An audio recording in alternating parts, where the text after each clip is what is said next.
Monsieur le député Maurice Richard, la parole est à vous. Merci, Monsieur le Président.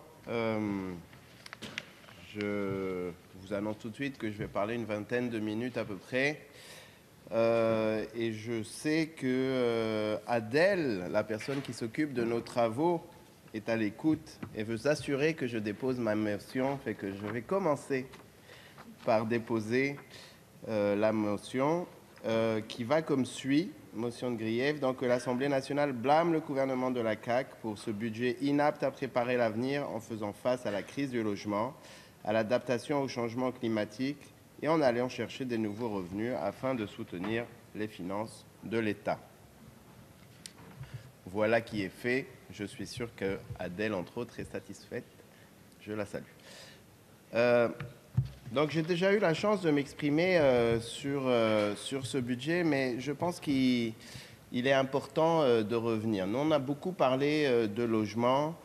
On a aussi parlé du manque de préparation de l'avenir, fait que je vais commencer par rappeler nos différents points sur les questions du logement et sur les questions du transport. Parler plus tard de la question du transport, de la question de la crise climatique, de la question aussi du vieillissement de la population, qui est quelque chose quand même qu'on est capable de prévoir depuis à peu près 30 ans et qui malheureusement, gouvernement après gouvernement, on ne prépare pas pour ces enjeux vraiment majeurs qui nous attendent. Et enfin, je vais quand même aussi revenir sur la question de la dette, parce qu'il y a des choses à faire, même si évidemment, à Québec solidaire, on s'inscrit en faux par rapport à la continuité idéologique qui a commencé, bon an, mal an, à la fin des années 90 avec le gouvernement Bouchard et avec M. Landry qui en était le ministre des Finances et qui s'est continué au fur et à mesure des années jusqu'à aujourd'hui. On est à peu près dans le même dogme et tout le monde a sursauté évidemment en voyant que ce dogme-là pouvait quand même donner des dettes de 11 milliards. Fait commençons, comme je l'ai dit, par la question du logement. Monsieur le Président, on peut être que vraiment atterré par le manque d'investissement, par le manque de politique publique pour améliorer la situation du logement. Évidemment, il y a des choses à faire à très très court terme quand les gens se retrouvent dans la rue, mais il faut un minimum commencer à prévoir pour l'avenir. Et si nous sommes dans cette crise de logement aujourd'hui, c'est parce que dans les budgets de 2018, de 2019, de 2020, etc., nous n'avons jamais pris à bras-le-corps cette urgence qui devrait être une urgence nationale, étant donné que se loger devrait être un droit fondamental et pour nous à Québec solidaire est un droit fondamental. C'est une condition de l'accès à la dignité en tant que citoyen et citoyenne. Et donc, il y a deux choses à faire pour le long terme. Il faut absolument construire. Il faut absolument construire beaucoup du hors marché. On a trop longtemps fait confiance au marché, Monsieur le Président, sur la base du fait que ça réglerait tous les problèmes qu'on a, que le marché va construire, que les maisons sont chères et que donc le marché va se faire un plaisir de pallier au manque d'habitation. Or, ça ne se passe pas comme ça. Une habitation n'est pas un bien comme un autre. Ce n'est pas comme vendre une chaise ou une voiture. C'est une condition pour l'accès à la citoyenneté, comme je l'ai dit. Et non, le marché peut très bien tomber en équilibre et se sentir tout à fait à l'aise avec des centaines, des milliers, des dizaines de milliers de personnes qui peuvent se retrouver dans la rue, avec des dizaines, des 20 peut-être même 100 000 personnes qui sont mal logées, et avec toutes les conséquences que être mal logé peut avoir sur la question de la santé mentale, sur la question de la santé tout court, quand on sait que beaucoup de locataires malheureusement vivent dans des appartements insalubres, sur la question de l'alimentation, quand on sait que beaucoup de locataires se privent d'une alimentation saine pour pouvoir payer leur loyer, et que donc, et d'ailleurs, le manque de planification a aussi une incidence sur nos capacités de lutter contre la crise climatique quand on ne met pas en place des mécanismes de densification. Donc il faut absolument construire du hors-marché. Or, le gouvernement a annoncé il y a à peu près 4 mois un plan de 1,8 milliard de dollars, dont la moitié, 900 millions, venait du fédéral. C'est un plan qu'on accueille évidemment avec joie. On est heureux qu'il y ait 1,8 milliard de dollars sur la table.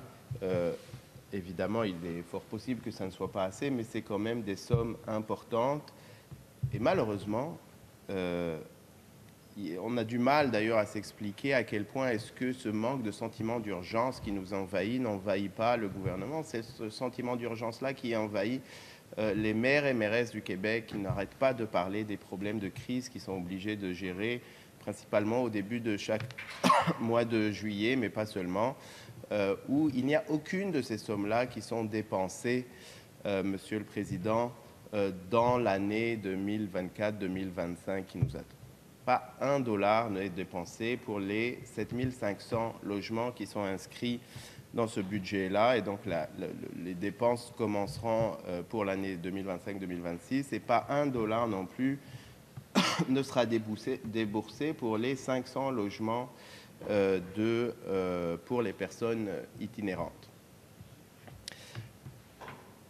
Évidemment, on aurait espéré voir d'autres solutions qui sont même gratuites pour l'État. On n'arrête pas de le répéter. Donc, l'idée d'avoir un registre des logements, des loyers qui permet d'inscrire tous les loyers qui existent au Québec et qui permet à un nouveau locataire de savoir quel était le loyer avant qu'il arrive et qui obligerait aussi les propriétaires de ne pas augmenter de plus que ce que le TAL leur permet de faire et d'inverser justement le fardeau de la preuve s'ils veulent en faire plus et non pas obliger les locataires à se mettre mal avec leur employeur, avec leur propriétaire, en allant eux-mêmes porter plainte quand il y a des augmentations abusives.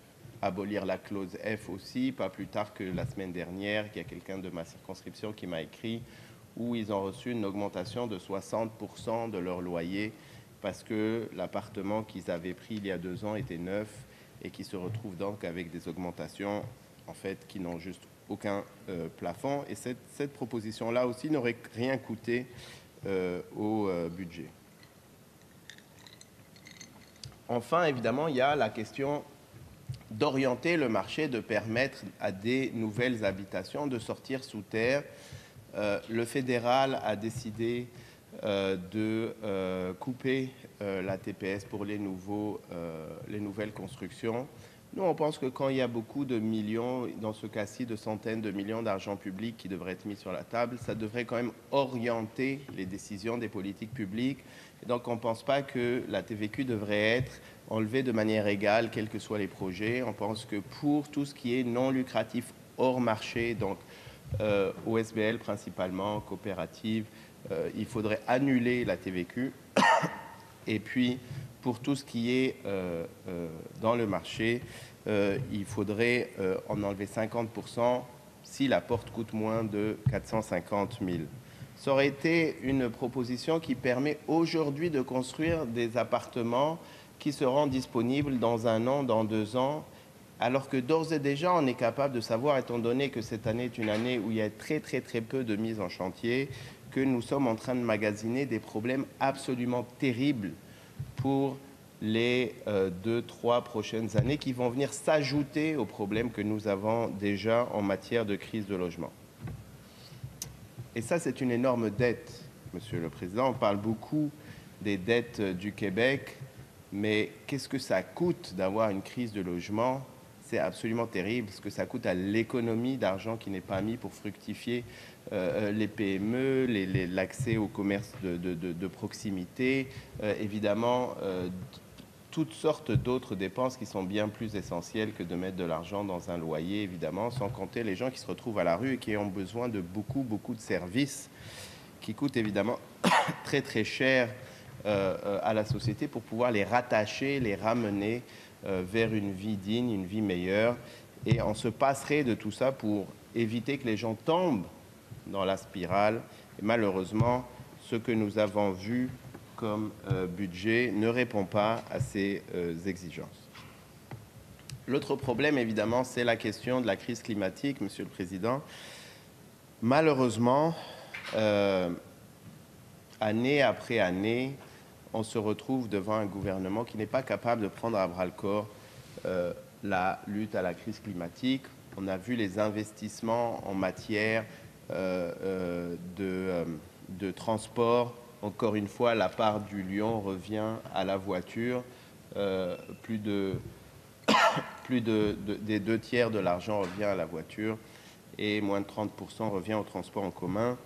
On est en 2024, de 2018 à 2024, aucun nouveau projet de transport en commun n'a été initié par ce gouvernement. Aucun nouveau projet, c'est absolument déplorable et quel manque de vision, Monsieur le Président, par rapport à ça. L'autre chose, évidemment, c'est que la crise climatique apporte des imprévus qui sont malheureusement maintenant prévisibles. Nous sommes d'ores et déjà capables de savoir qu'il va y avoir des feux de forêt plus qu'il n'y a jamais eu dans le passé au Québec. Nous sommes capables de savoir qu'il va y avoir des régions qui vont recevoir trop de pluie ou des pluies au mauvais moment ou des sécheresses et qui vont avoir des incidences très graves et qu'on va devoir se préparer, à mettre en place des politiques de résilience face à ces transformations majeures qui nous attendent, mais de l'autre côté aussi, on va devoir évidemment gérer les crises. Or, l'argent qui est sur la table est absolument ridicule, Monsieur le Président. On parle pour la Sopfeu, pour combattre le feu, on parle de 7 millions qui ont été mis en place, alors que pour éteindre les feux, ne serait-ce que l'année dernière, ça nous a coûté 200 millions de dollars. Et si je peux me permettre, ce n'est pas la première fois où on prend des décisions qu'on sait en fin de compte qu'on ne sera pas capable de tenir et qu'on sait parce qu'il va falloir les éteindre le feu, qu'on le mette dans le budget ou pas. Et donc, ça va me permettre de parler de la question peut-être de la dette en tant que telle.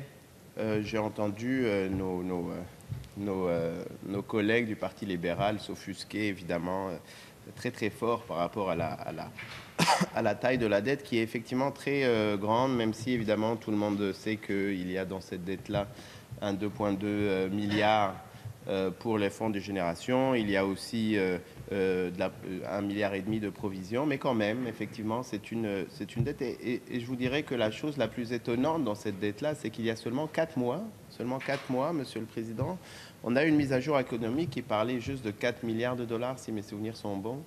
On a quand même réussi à sauter de 4 milliards à 11 milliards en 4 mois, ce qui est, je pense, une prouesse quand même hors du commun d'un gouvernement qui s'est défini lui-même comme un gouvernement de bons comptables. Vous savez, Monsieur le Président, j'ai travaillé 15 ans dans une banque de développement. J'ai eu la chance de travailler avec beaucoup de comptables, très utiles pour nous permettre de comprendre les implications de nos décisions. Parfois un peu conservateurs et ne nous permettant pas d'investir pour l'avenir, mais ceci étant dit, ne pas prévoir un déficit qui passe de 4 milliards à 11 milliards de dollars en 4 mois, je n'ai pas le souvenir d'avoir vu ce genre d'ordre de grandeur. Et c'est à se poser des questions. Moi, je ne pense pas que c'est un problème d'incompétence, Monsieur le Président, et donc je ne comprends pas, je dois avouer que je ne comprends pas pourquoi on a découvert ces milliards-là. La deuxième chose, c'est que ce gros trou avec lequel on se retrouve cette année, en fait, on aurait pu le prévoir dès l'année d'avant. Pour une raison, c'est que ce gouvernement avait prévu de sous-payer les fonctionnaires, les travailleuses et travailleurs de la fonction publique, les enseignantes et les enseignants, les infirmières. Dans ce qu'ils avaient prévu dans le budget, ils avaient prévu de payer moins que l'inflation, des augmentations inférieures à l'inflation. C'est ça qui était prévu. Qui sérieusement pensait que ces travailleuses, ces travailleurs allaient se laisser faire? Qui même pensait que les parents d'élèves allaient se laisser faire? Évidemment, il y a eu le mouvement que vous avez vu avec toute la sympathie car nous savons à quel point ces personnes-là se donnent pour l'éducation de nos enfants, pour prendre soin de nos malades, pour faire marcher la fonction publique à bout de bras. Et la conclusion, ça a été une amélioration réelle de leur rémunération, entre autres, et donc une dépense qui n'était pas prévue. Et je pense que seul le gouvernement pensait sérieusement, ou alors c'était peut-être une stratégie pour négocier, mais l'un dans l'autre, on avait en fin de compte magasiné cette dette-là à partir de la décision de sous-payer, de penser sérieusement qu'on allait réussir à payer encore moins, car quand on augmente de moins que l'inflation, c'est qu'on appauvrit les travailleuses et travailleurs de la fonction publique. La deuxième raison, évidemment, c'est la baisse d'impôts qui a été mise en place. Donc c'est une baisse d'impôts qui fait partie de ce que le gouvernement a appelé le bouclier anti-inflation. Je rappelle, Monsieur le Président, d'abord que cette baisse d'impôts-là, pour les personnes qui gagnent plus de 100 000 $, représente 600 millions de manière récurrente.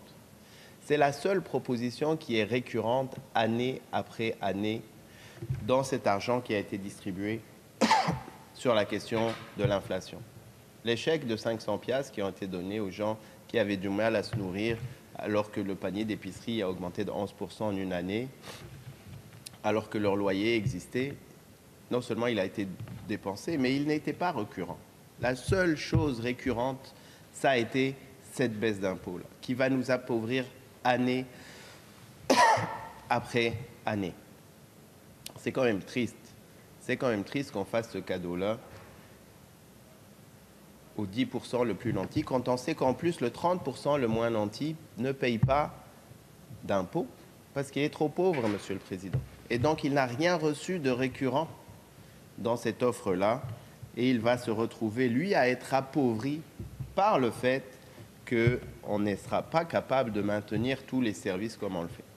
Car ce que nous dit le gouvernement maintenant qui a cette dette, il nous dit, vous inquiétez pas, il n'y aura pas d'austérité. Cette année, c'est un fait, même si pour 9 ministères, il y a une baisse. Et je vous avouerai, pour avoir parlé à des représentants de la culture, entre autres, il y a une réelle inquiétude sur les différents budgets de cette année, dans la culture, entre autres, mais pas seulement. Il y a 9 ministères donc, qui ont perdu du financement. Et puis, on va avoir le temps de rentrer dans les détails à travers les conversations qu'on va avoir lors des crédits. Mais il nous dit, vous inquiétez pas, il n'y aura pas de baisse de services. Alors, il y a toutes sortes de mots clés, éliminer la paperasse, optimiser, il y a plein de mots clés. Mais ce qu'on peut déjà voir, c'est qu'on a le droit de s'inquiéter de voir arriver, débarquer de l'austérité en 2025 ou au plus tard en 2026. Et cette austérité-là, elle frappe les plus démunis d'abord.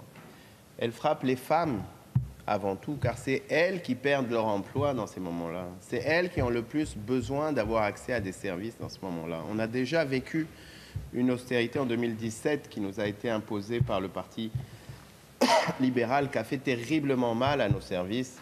Et nous, on sera là à Québec solidaire pour éviter qu'il y en ait une autre. Et on sera là aux côtés des citoyennes et des citoyens qui vont défendre nos services publics. Mais du même souffle, le Premier ministre hier nous disait « Oui, je vais continuer les baisses d'impôts ». Quel aspect dogmatique, Monsieur le Président, quel aspect dogmatique, comment est-ce qu'on pense, et là je citerai malheureusement, je n'ai pas la citation devant moi, mais il y a une citation de l'économiste Monsieur Godbout qui faisait référence à de la magie, à une pensée magique qui pensait sérieusement que d'un côté on allait garder les services et de l'autre côté nous n'allions pas trouver des moyens d'augmenter nos revenus. Je vais conclure, Monsieur le Président, en disant il y a des moyens d'augmenter les revenus. Il y a bien sûr les mieux nantis et parmi eux, et j'en ai parlé hier, il y a les gens qui ont vraiment accumulé des quantités d'argent absolument colossales, pharaoniques. Il y a 17 milliardaires au Québec qui accumulent 50 milliards de dollars. C'est autant que 3,5 millions de Québécois. C'est autant que le 40% de Québécois en bas de l'échelle. Et là, on ne parle pas seulement des personnes pauvres, Monsieur le Président, on parle de vraiment beaucoup de monde. et qui ont vu donc non seulement leur richesse augmenter depuis les 5 dernières années, mais qui font partie, une bonne partie d'entre eux sont les plus gros actionnaires des compagnies qui ont augmenté l'argent qui est parti dans les paradis fiscaux comme le Luxembourg. Et il va bien falloir se doter aussi de politiques publiques pour qu'il y ait une justice fiscale et ça ne soit pas seulement la classe moyenne qui paye pour les services qu'on a et que les mieux nantis et parmi eux, les très très très riches fassent leur part et même s'ils ont des comptables extraordinaires qui se permettent donc comme ça d'injecter leur argent de manière souvent légale, parfois illégale et on espère qu'ils seront attrapés, pour payer moins d'impôts que tout le monde, mais même quand ils font ça, il va falloir se doter de mécanismes pour pouvoir chercher l'argent là où il est et s'assurer qu'on a les meilleurs services en éducation, en santé, pour accompagner nos PME avec les transformations, pour avoir des places de service de garde, pour avoir du transport en commun et surtout, Monsieur le Président, pour préparer pour l'avenir et lutter contre la crise climatique. Merci, Monsieur le Président. Merci beaucoup, Monsieur le député de Maurice Richard. Et votre grief avait été déposé au départ, alors il est déposé sous réserve de sa recevabilité.